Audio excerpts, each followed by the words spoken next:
वो आदमी कौन था जिसका आना वीरू को बिल्कुल पसंद नहीं आया, जिसके साथ उसने कोई बात नहीं की, उसकी तरफ देखा तक नहीं? जितेंद्र गुप्ता, हमारे चाचा जी। और वीरू भैया को लगता है कि इन सबके पीछे वो है। और हम आपसे कब से पूछे जा रहे हैं किसी पे कोई शक है, किसी पे कोई शक है, तब तो आपने कुछ नहीं बताया। सर इसलिए नहीं बताया कि हमें लगा ही नहीं कि चाचा जी कभी ऐसा कुछ कर सकते हैं।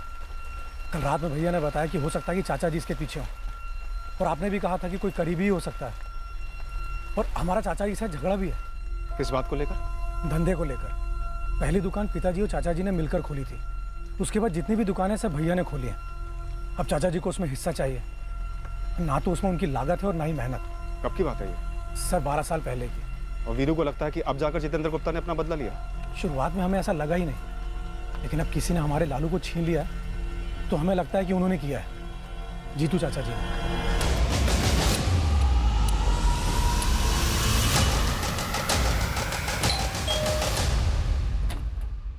गिरीश सिंह। हाँ जी। 4447809887 नाम तो मेरा है, लेकिन नंबर मेरा नहीं है सर। फोटो तो तुम्हारा है। हाँ, लेकिन सर 5 जून को तो मैंने कोई सिम कार्ड खरीदा ही नहीं है, तो फिर मेरी फोटो कैसे आई? इसका जवाब तो तुम ही दो। फोटो तुम्हारा लगा। हाँ सर, लेकिन मुझे कुछ नहीं पता, ये मेरा नहीं है। ये मेरे नाम पर और एक नंबर, वो भी 5 जून को। देखिए सर, मेरे पास मेरा एक ही नंबर है, इसके अलावा कोई है ही नहीं। एक तीसरा नंबर भी है। तो सर ये हो क्या रहा है? मतलब मेरे ही नाम पर 5 जून को ही 3 नंबर लिए किसी ने। करते क्या हो तुम? सर मैं आरके इलेक्ट्रिकल कंपनी में सुपरवाइजर हूँ। मेरे पास 2 नंबर है, एक तो कंपनी ने दिया हुआ है और एक मेरा पर्सनल नंबर है। इन 3 नंबर के साथ मेरा कोई लेना देना ही नहीं है सर। वीरू ने मेरा नाम लिया। वीरू ने कहा कि मैं ऐसा कर सकता हूँ। क्या आपने ऐसा किया जितेंद्र जी? लालू मेरे पोते जैसा था मैडम। बहुत दुख हुआ है सुनकर कि वीरू ने ये मान लिया कि मैंने, उसके सगे चाचा ने, उसके बेटे को अगवा किया और उसे मार दिया। हमें पता चला आप 1 जून से 4 जून के बीच में जबलपुर में नहीं थे। मेरी पत्नी की रिश्तेदारी में एक शादी थी इंदौर में, पूरे परिवार के साथ वहाँ गया था। वापस लौटा तो पता चला कि लालू गायब है। कैसे पता चला? वीरू या सुरेन ने फोन करके बताया? फ़ोन किसी का नहीं आया था, दूसरे रिश्तेदारों और दोस्तों से पता चला। वैसे हमारे बीच फ़ोन कभी होता नहीं है ज़्यादा। हाँ, एक तनाव है ज़रूर। तनाव? हाँ तनाव, वही धंधे को लेकर। मैडम एक बात कहूँ, मैं वीरू से सिर्फ 12 साल बड़ा हूँ। चाचा कम, भाई जैसा रहा हूँ। बचपन में साथ में खेले कूदे हैं। सोचकर बड़ा अजीब सा लग रहा है, उसने मेरा नाम लिया। क्या आपने वीरू को दर्द देने के मकसद से ये किया? फांसी पर चढ़ा देना मैडम। अगर आपकी तहकीकात में ये पता चले कि ये सब मैंने किया है, मेरे लिए इससे बड़ी बदनामी की बात और क्या हो सकती है? नहीं सर, मैं तो नहीं जानता इसे। सर मेरे समझ में नहीं आ रहा है कि कोई मेरा फोटो देकर, मेरी एड्रेस प्रूफ देकर 3 सिम कार्ड खरीदता है और ऐसा क्राइम करता है। कोई तुम्हारी जान पहचान का ही होगा गिरीश। नहीं सर, मैं तो ऐसे किसी क्रिमिनल को नहीं जानता। सीधा साधा आदमी हूँ सर, सीधी सादी जिंदगी है मेरी। तीनों नंबर्स की लोकेशंस जबलपुर में ही अलग अलग दिखा रहे हैं। तीनों प्रीपेड सिम कार्ड है और तीनों को अलग अलग जगहों से खरीदा गया। एक दमोह से, एक सागर से और एक ग्वालियर से। और तीनों को 5 जून को खरीदा गया। 3 जून को लालू को एक आदमी ने किडनैप किया। 5 जून को सिम कार्ड्स खरीदे गए एक आदमी गिरीश सिंह के नाम पर। 5 जून की शाम को हमें एक अज्ञात औरत का फोन आता है जो एक दूसरी औरत प्रीति का नाम लेती है, जिसकी हमने डिटेल में पूछताछ की मगर कुछ नहीं निकला। जैसे गिरीश के नाम का इस्तेमाल किया गया सिम कार्ड खरीदने के लिए, ऐसे ही शायद प्रीति और उसके पति संजय के नाम का इस्तेमाल किया गया हमें गुमराह करने के लिए। शायद वो फोन करने वाली औरत ही मास्टरमाइंड हो। वीरू के चाचा जितेंद्र गुप्ता की पूरी स्कैनिंग हुई, कुछ हाथ नहीं लगा सर। लगता है इनकी एक टीम है। लालू का किडनैप करने वाला वो आदमी और कॉल्स करने वाली औरत, जरूर इनकी साजिश रही होगी। 3 जून को उस आदमी ने लालू का किडनैप किया और उसे मार दिया। 5 जून को इन लोगों ने सब तय किया होगा और कॉल्स करने शुरू किए हमें गुमराह करने के लिए। चलो एक बात तो समझ में आती है कि कॉल्स हमारा ध्यान बटाने के लिए किए गए, लेकिन जुर्म का मकसद, उसकी तरफ तो एक भी इशारा नहीं हुआ अभी तक। अर्पिता से बात करते वक्त उस औरत ने बदले की बात की थी, वीरू और राधिका गुप्ता से बदला। वो तो एक और चाल हो सकती है, झूठा एंगल खुलवाने के लिए, या फिर वीरू या राधिका में से कम किसी एक के साथ खूनी का कोई झगड़ा रहा हो। अज्ञात महिला कॉलर ने कहा था कि मोहल्ले के दूसरे बच्चे भी शिकार किए जाएंगे। इसके चलते हमने हमारी एक पेट्रोल टीम भवानी नगर में तैनात कर दी। साथ ही हमारे आदमी सादे कपड़ों में भी बच्चों के आसपास नजर रख रहे थे। अगर यह धमकी सच थी तो उसे हर हाल में रोकना था हमें। एक और बच्चे के साथ इतना भयंकर हादसा होने देने का सवाल ही नहीं था। फिर अचानक से अज्ञात महिला ने फोन करना बंद कर दिया। हम इस केस में फिर से वहीं पहुंच गए जहां से शुरुआत की थी, एक अंधी गली। सर, आपने हमसे 100 बार पूछा है, हमने आपको 100 बार बताया, और हमें सच में नहीं पता कि कौन हमसे कैसी दुश्मनी निकाल रहा है। तुम्हारे जितेंद्र चाचा तो नहीं है जिस पर तुम्हें शक था? हमने उन्हें बारीकी से टटोला है। फिर कौन है जो हमें इतना बड़ा घाव दे गया? कौन और क्यों? हमने बच्चे उठाने वाले सारे हिस्ट्री शीटर्स को भी खंगाला है, कहीं कुछ मिला नहीं। हमने बच्चों को मॉलेस्ट करने वाले एंगल के बारे में भी सोचा, किसी ने शायद बच्चे के साथ बलात्कार किया हो, लेकिन ऐसा कुछ हुआ नहीं है, सिर्फ कत्ल हुआ है। कौन है सर? कौन? बस एक बार उसे मेरे सामने लाकर खड़ा कर दे। मेरे 6 साल के मासूम बच्चे को क्यों मार दिया गया सर? क्यों?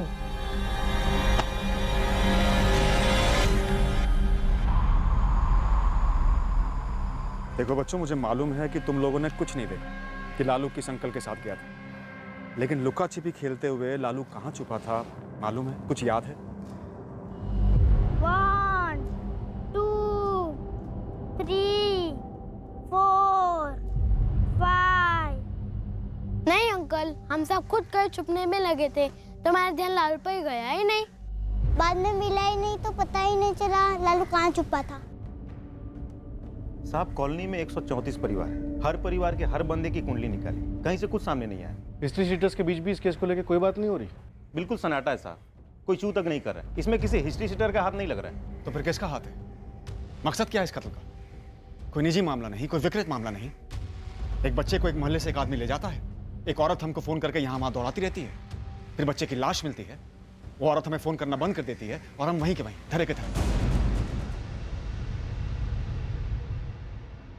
सेक्सुअल असॉल्ट बिल्कुल ही नहीं हुआ, कोशिश तक नहीं हुई? जी नहीं, मैंने 2 बार कंफर्म किया है पोस्टमार्टम करने वाले डॉक्टर के साथ। केस फाइल में लिखा है कि बच्चे ने अपने फादर से उस सुबह घूमने जाने की बात की थी और लौटते वक्त चॉकलेट लेकर आने की बात की थी। जी हाँ, लालू ने अपने फादर से चॉकलेट लाने के लिए कहा था। मैंने ऐसे काफ़ी केसेस स्टडी किए हैं जिसमें किडनैपर ने बच्चे को चॉकलेट का लालच देकर किडनैप किया है, पर ज़्यादातर केसेस में किडनैपर विक्टिम का कोई करीबी या पहचान वाला रहा है। वही तो हमारी प्रॉब्लम है, हमने भी वहीं से शुरुआत की है, जीरो से, कि किडनैपर बच्चे का कोई परिचित हो, जिसकी बच्चे के माँ बाप से कोई दुश्मनी हो, या फिर कोई सरफिरा विकृत रिश्तेदार जो बच्चे को मॉलेस्ट करना चाहता हो, शिकार करने के लिए निकला हो। लेकिन यहाँ तो बस बच्चे को ले जाया गया। मुझे लगता है इस केस का बच्चे और उसके पेरेंट्स से कोई कनेक्शन है ही नहीं, कहीं का गुस्सा कहीं और निकाला है लालू गुप्ता पर, बिना किसी कनेक्शन। हाँ, रैंडम एंगल के बारे में सोचे भी तो हमारे पास है क्या? सिर्फ एक सीसीटीवी फुटेज उस आदमी का जिसमें सिर्फ उसके पैर दिख रहे हैं। पहले के 2 कॉल्स आपको किए गए पुलिस स्टेशन के लैंडलाइन पर, और तीसरा मोहल्ले की सोशल वर्कर अर्पिता चौहान को किया गया। हेलो, अर्पिता चौहान जी, आप? उसी को क्यों किया गया, बच्चे के पेरेंट्स को क्यों नहीं? बच्चे के माँ बाप के फोन हमने सर्विलेंस पे रखे थे, शायद इसलिए। नहीं, मुझे नहीं लगता कॉलर को सर्विलेंस का डर है, नहीं तो वो पुलिस स्टेशन के लैंडलाइन पर फोन नहीं करती। तो आपका पॉइंट है कि सिर्फ अर्पिता को ही कॉल क्यों किया गया? मेरा पॉइंट ये है कि जिसने भी ये अपहरण और कत्ल किया है उसका कोई पर्सनल घाव है, या तो उस औरत का जो कॉल करती है, या तो उस आदमी का जिसने बच्चे को उठाया है, या तो फिर दोनों का, अगर दोनों एक टीम है। लेकिन घाव है क्यों और किसने दिया? उस औरत प्रीति का नाम लिया गया। प्रीति को हमने थॉरली चेक किया है, उसके अगेंस्ट हमें कुछ भी नहीं मिला। लेकिन कॉलर चाहती है कि आपको प्रीति के खिलाफ कुछ मिले, इसीलिए बार बार कॉल करके उसका नाम लेकर आपको प्रीति की तरफ धकेला। मे बी बच्चे और उसके पेरेंट्स से कल्प्रिट का कोई लेना देना है ही नहीं, और शायद प्रीति और उसके हस्बैंड से कल्प्रिट का कोई लेना देना जरूर है, कोई एनिमिटी, डीप गुस्सा। इसीलिए प्रीति और उसके हस्बैंड को फ्रेम करने के लिए ये सब किया है। शायद इस बच्चे को, इस मोहल्ले के किसी भी बच्चे को उठाकर मारने का बस एक ही मकसद रहा है कि प्रीति इस मोहल्ले में रहती थी। इस प्रीति कुशवाहा को संदिग्ध समझने के बजाय ये पता लगाइए कि प्रीति के दुश्मन कौन। भोपाल से प्रीति और संजय कुशवाहा को ले आओ, दोबारा बात करनी है। मेरे समझ में नहीं आ रहा है, आप लोग हमारे पीछे क्यों पड़े हुए हैं? उस औरत ने प्रीति कहा है ना, तो मैं दुनिया की अकेली प्रीति बची हूँ क्या? अरे वो किसी और प्रीति का जिक्र कर रही होगी। देखिए, इस बार हम आपको शक की नजर से नहीं देख रहे हैं, इसलिए आप प्लीज रिलैक्स हो जाइए। रिलैक्स इस पुलिस स्टेशन में, वो भी तब जब हमें सारे कामकाज के बीच से उठाकर लाया गया हो। संजय, प्रीति, आप दोनों प्लीज मेरी बात ध्यान से सुनिए और याद कीजिए, जब आप लोग यहाँ भवानी नगर में रहते थे तब किसी से कोई झगड़ा हुआ था? पूरे 1 साल थे आप लोग यहाँ। संजय, तुम्हारे बिजनेस में कुछ लेनदार है? 2 थे सर, और अब भोपाल में मेरा खून चूस रहे हैं। दोनों के नाम और कॉन्टैक्ट नंबर।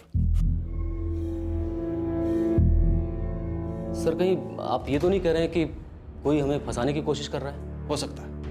प्रीति, तुम्हारा किसी के साथ कोई झगड़ा? नहीं, मैं तो ज्यादातर घर पे ही रहती थी। घर का काम वाम, खाना पीना, कभी कदार मार्केट में किसी पड़ोसी से बातचीत हो गई तो बस। विनीत, दोनों लेनदारों को तुरंत कस्टडी में ले लो। सर। संजय, तुम्हारा कभी किसी के साथ कोई अफेयर था? मेरा मतलब है कोई लड़की जिससे तुमने शादी वादी का झूठा वादा कर दिया हो? प्रीति, तुम्हारा कभी किसी के साथ कोई अफेयर? शादी के पहले का कोई प्रेमी या फिर बाद का जो जल उठा? देखिए, ये बहुत ही पर्सनल सवाल है, मैं मानता हूँ, लेकिन एक बच्चा मारा गया और हमें शक है वो इसलिए मारा गया है क्योंकि वो उसी मोहल्ले में रहता था जिसमें आप रहते थे, ताकि शक आप पर आए। मेरा किसी औरत के साथ कभी कोई अफेयर नहीं रहा। और आपने ऐसा पूछने की हिम्मत कैसे की? मैं एक शादीशुदा औरत हूँ, संजय की पत्नी हूँ मैं, और आप लोगों से अलग अलग बात करें तब आप ज्यादा कंफर्टेबल रहेंगे। अलग अलग क्या बात करेंगे? जो बात करना यहाँ बात करते हैं ना सर। देखिए, सब समझ में आ रहा है मुझे, आप लोग हमें फंसाने के लिए कोई नया गेम खेल रहे हैं। संजय, कोई गेम नहीं है, बैठ जाओ, बैठ जाओ। हमने कई कोशिशें की ये पता करने के लिए कि प्रीति और संजय कुशवाहा से किसकी ऐसी रंजिश थी जिसका बदला लेने के लिए उसने लालू गुप्ता की बेमतलब हत्या कर दी थी, पर हम उनसे कोई ठोस नाम नहीं निकलवा पाए। वो जो 2 लेनदार थे संजय के, उनकी बड़ी बारीकी और सख्ती के साथ पूछताछ हुई, पर इस संगीन जुर्म में उनका कोई हाथ नजर नहीं आया। 12 दिन निकल गए थे, लेकिन इस केस में हमारे हाथ कुछ नहीं लगा था, कुछ भी नहीं। यह केस जितना टफ था उतना ही विचित्र भी था। हर दिशा से बस हम एक अंधी गली में ही पहुंच रहे थे। कभी कभी सबसे भयंकर और क्रूर किस्म के जुर्मों के लिए भी क्रिमिनल्स के पास अपनी एक जस्टिफिकेशन होती है, अपना एक पक्ष होता है, और कुछ केसेस में मुजरिम को जुर्म करके पुलिस से एक कदम आगे रहने में एक विकृत मजा आता है। खुशी मिलती है उन्हें यह सोचकर कि उन्होंने कानून को चकमा दे दिया और आजाद घूम रहे हैं। हाँ, मुझे जानना है, और लालू के माँ बाप को भी। घर से निकाले जाने का दर्द समझती हो तुम? तो क्या प्रीति को लालू के माँ बाप की वजह से घर से निकाला गया था? बेघर कर दिया था प्रीति को, अपने स्वार्थ के लिए, अपने मतलब के लिए। वो दर्द जब वापस मिलता है तब पता चलता है कि दर्द क्या होता है। चोट कभी भी एक तरफा नहीं होती। कहाँ से बेघर किया गया था प्रीति को? और कहाँ से? बेघर का मतलब समझती हो ना? ये समझ नहीं आ रहा है कि तुम प्रीति की क्या लगती हो। क्या चाहती हो तुम? कि मैं लालू के माँ बाप को ये संदेशा दे दूं कि उन्हें सजा मिल रही है प्रीति को बेघर करने के लिए? और पहले तुम प्रीति को पकड़वा रही थी, अब उसकी हिमायत कर रही हो। तुम कौन हो? चाहती क्या हो? मैं सिर्फ इतना कह रही हूँ कि प्रीति ने जो किया गलत किया। उसने मेरा भी इस्तेमाल किया। मैं चाहती हूँ कि उसे उसके किए की सजा मिलनी चाहिए। मुझे सिर्फ इस बात का बुरा लग रहा है कि मुझे पता था ऐसा होने वाला है, फिर भी मैं बच्चे की जान नहीं बचा पाई। वो आदमी कौन था जिसने बच्चे को अगवा किया? Hello hello hello. और इसके बाद फोन बंद कर दिया गया, जो कि होना ही था।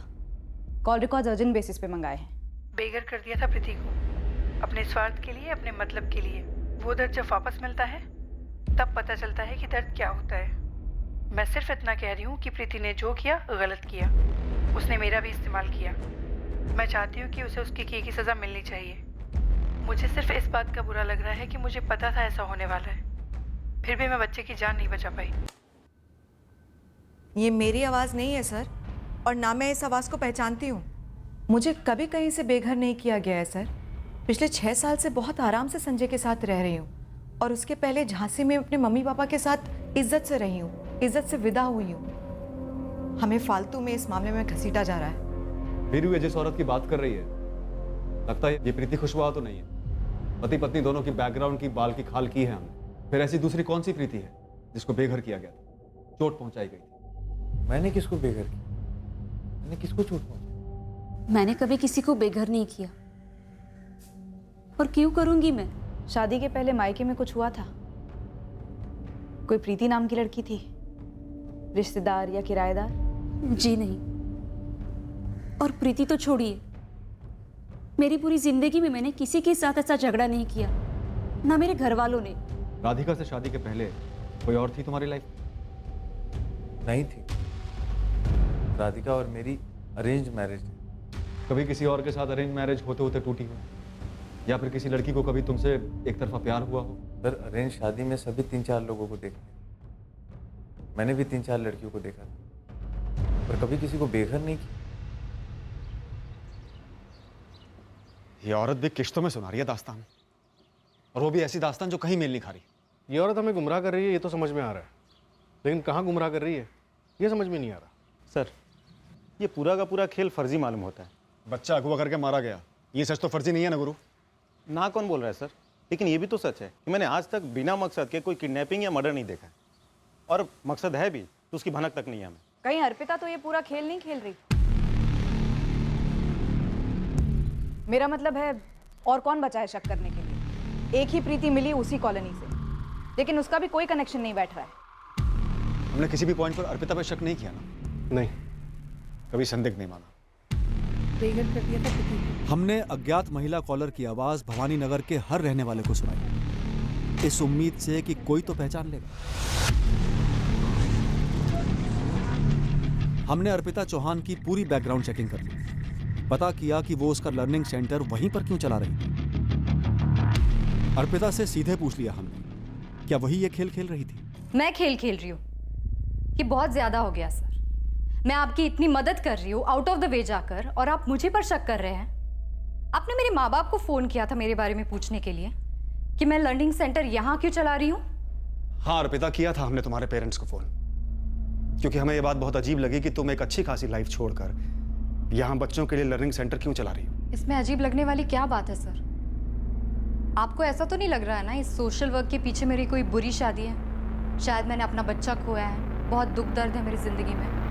अगर आप ऐसा सोच रहे हैं तो ऐसा बिल्कुल नहीं है सर। मुझे बच्चे पसंद है, सोशल वर्क करना पसंद है, इसीलिए मैंने ये लर्निंग सेंटर यहाँ पे खोला है। मुझ जैसे लोग होते हैं, नॉर्मल होते हैं, और मैं कोई पागल नहीं हूँ जो अपने मोहल्ले के किसी बच्चे को उठवा कर उसको मार दूँ, वो भी वो बच्चा जिसे मैं अच्छी तरीके से जानती हूँ, और कोई दूसरी औरत से ऐसे कॉल्स करवाऊँ। सर, बाकी की सारी चीज़ें साइड में, आप थोड़ा सा तो कॉमन सेंस इस्तेमाल कर सकते थे मुझ पर शक करने से पहले। अर्पिता, इस केस में ना तो हम अभी तक कल्प्रिट के बारे में कुछ जान पाए हैं और ना ही मोटिव के बारे में। हमारे पास एक भी सुराग नहीं है। सालों में पहली बार आज किसी केस को लेकर इतना बेबस महसूस कर रहे हैं। हमें सब पर शक है, इसलिए तुम पर भी शक हुआ। सॉरी। एक ब्रेक थ्रू है। गुरु को प्रीति नाम की लड़की के बारे में पता चला, जो उस मोहल्ले में 2 साल पहले रहा करती थी। उसे भी बेघर किया गया था। कौन है ये प्रीति? जब जमुना ने हम लोगों से बोला ना, तब हमें ख्याल आया। तीसरी गली के दूसरे घर में रहती थी वो वाली प्रीति, पर पूरा नाम क्या था वो हमें पता नहीं था। वो बाबूराम जी है ना, उनके मकान में भाड़े पर रहती थी। उसे घर से किसने निकाला था? वीरू और राधिका ने? सर, हम सब ने मिलकर ही निकाला था, और मकान मालिक को फोन कर दिया था और वो आ गए थे। तुझे याद है वो वाली प्रीति जो घर से धंधा करती थी और जिसे पुलिस पकड़ के ले गई थी? तो ये प्रीति घर से धंधा करती थी, इसलिए आप लोगों ने उसे घर से निकाल दिया या निकलने को कहा? हाँ सर, उसे 6 महीने की जेल भी हुई थी।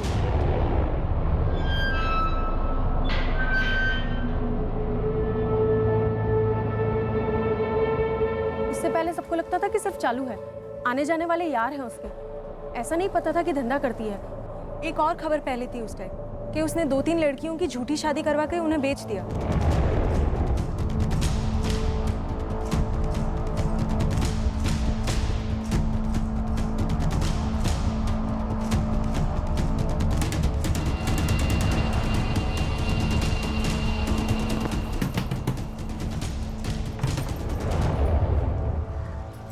अब भी क्या बिगर खाली करो और निकल हमारे मोहल्ले से।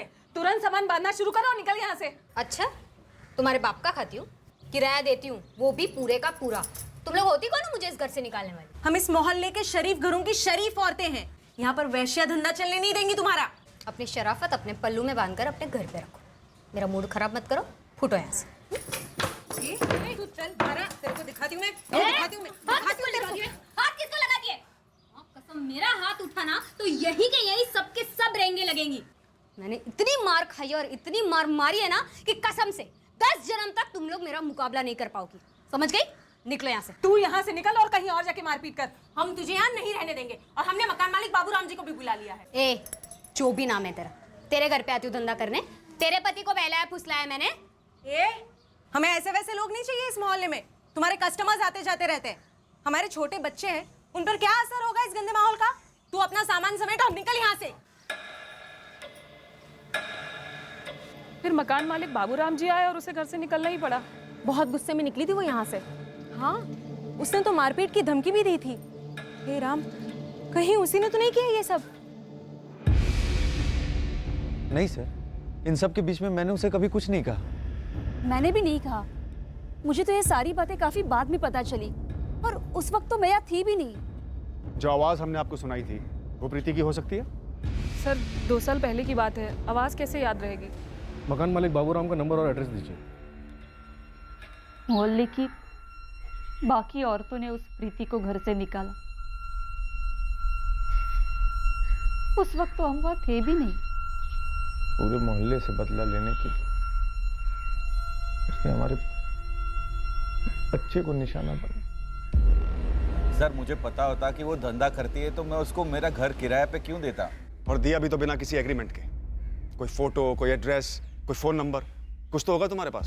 सर जब घर से ऐसे ही निकाल दिया तो एग्रीमेंट, नंबर वो सब रख के क्या करता? फेंक दिया। तुम्हारे पास कैसे आई थी? कोई तो होगा जो उसके बारे में जानता होगा।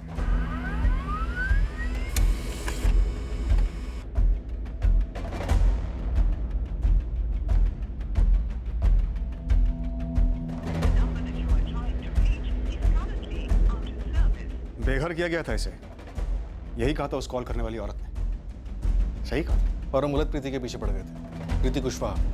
और इस गलत प्रीति की तलाश में हम भोपाल तक पहुंच गए, जबकि ये असली प्रीति ये ले गई होगी लालू को भोपाल। और भोपाल में इस वाली प्रीति की तलाश करते हैं। शायद वो कॉलर ये प्रीति ही हो जो मैं गलत प्रीति के पीछे भेज रही थी। पता होगा उसे कि प्रीति कुशवाहा यहाँ जबलपुर में भवानी नगर में रहती थी और अब पिछले 1 महीने से भोपाल में रहती है, तो हमें वहाँ भेज दिया। उसे यहाँ की भी सारी जानकारी होगी। पॉइंट। तो भोपाल, जबलपुर जहां भी हो, ढूंढ निकालते हैं इस प्रीति को। यही हमारी कल्प्रिट है। पहले लालू पर गुस्सा निकाला, फिर मोहल्ले के दूसरे बच्चों को मार डालने की धमकी दी। सारे पुलिस स्टेशन में डिटेल भेज दो, हो सकता है दोबारा कभी गिरफ्तार हुई हो धंधा करते वक्त।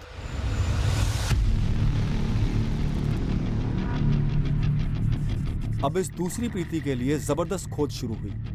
हमें यकीन था कि यही प्रीति इस जुर्म के पीछे है। भोपाल का चप्पा चप्पा छाड़ा गया और जबलपुर का भी।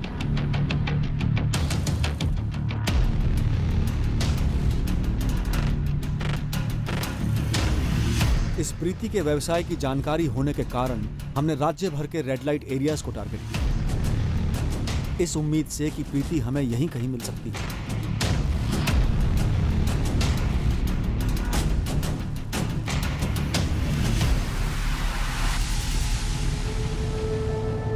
और ये प्रीति हमें मिली और काफी जल्दी मिल गई, भोपाल से। उस तक हम उसके एक दलाल के जरिए पहुंचे।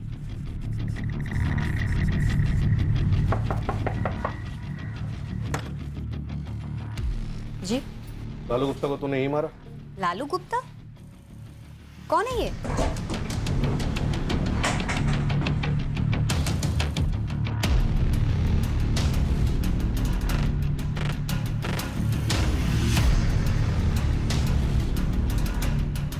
अरे मैडम, आप किस लालू गुप्ता की बात कर रही हैं? लालू गुप्ता भवानी नगर वाला, 6 साल का बच्चा। तुम्हें भवानी नगर से भगा दिया गया था, बेघर कर दिया गया। हाँ, इज्जत के फालूदे हो गए थे मेरे, पर वो तो 2 साल पहले की बात है। बेघर कर दिया था प्रीति को, अपने स्वार्थ के लिए, अपने मतलब के लिए। वो दर्द जब वापस मिलता है तब पता चलता है कि दर्द क्या होता है। चोट कभी भी एक तरफा नहीं होती। मैं सिर्फ इतना कह रही हूँ कि प्रीति ने जो किया गलत किया, उसने मेरा भी इस्तेमाल किया। किसकी आवाज है ये? बड़ी भद्दी सी आवाज है, मेरी तो नहीं है। अरे आप लोग मेरी तरफ ऐसे क्यों देख रहे हैं? कोई अभी बोलेगा कि ये मेरी आवाज नहीं है। लालू के कत्ल में तेरा साथीदार कौन था? पहली बात तो ये कि मैं धंधे वाली धंधा करती हूँ और इसके लिए कई बार गिरफ्तार भी हो चुकी हूँ और सजा भी काटी है। और दूसरी बात, ये सिर्फ एक भवानी नगर नहीं है जहाँ से मुझे इस तरह से लात मार के निकाला गया। 8 सालों से धंधा कर रही हूँ मैडम, और इन 8 सालों में कई जगह से अलग अलग तरीके से बदनाम हुई हूँ मैं, पकड़ी गई हूँ, बेघर की गई हूँ। हिस्सा है अपनी लाइफ का मैडम, कोई गम नहीं है। हाँ, लेकिन ये बच्चा मारने वाली जो बकवास आप लोग ने की है ना, वो तो मतलब आप बंद कर दीजिए, क्योंकि मैंने ऐसा कुछ नहीं किया प्रीति। इस कमरे में ये सबसे ज्यादा बोला गया झूठ है। पर सर, मैं झूठ नहीं बोल रही हूँ, मैंने सच में कुछ नहीं किया। इस कॉलर ने चोट और दर्द की बात की है, जो तुझे हुआ होगा जब तुझे भवानी नगर से निकाला गया होगा। भले ही किसी और जगह भी हुआ हो, पर यहाँ शायद सबसे ज्यादा हुआ दर्द। मैडम, वेश्या की लाइफ में कोई एक दर्द हो तो गिनवाऊं। दर्द ही दर्द है हमारी लाइफ में।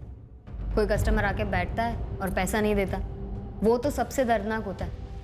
कोई साले बैठने के नाम पर हमें काटते हैं, नोचते हैं, मारते हैं, वो एक अलग दर्द। कुछ साले सपोले आप लोगों के पास आके चुगली कर दे, उसका एक अपना दर्द। फिर पकड़े जाना, धंधा बंद होना, कोर्ट के लफड़े, वकील की झिकझिक और फिर जेल। दर्द ही दर्द है मैडम हमारी लाइफ में। लेकिन फिर भी हंस खेल के अपनी जिंदगी काट लेते हैं। इस तरह पागलों की तरह अपना बदला खून करके नहीं लेते। ये तेरा दूसरा साथीदार जिसने लालू को उठाया। यहाँ तो सिर्फ बच्चा दिख रहा है, आदमी कहाँ है? ये उसके पैर दिख रहे हैं।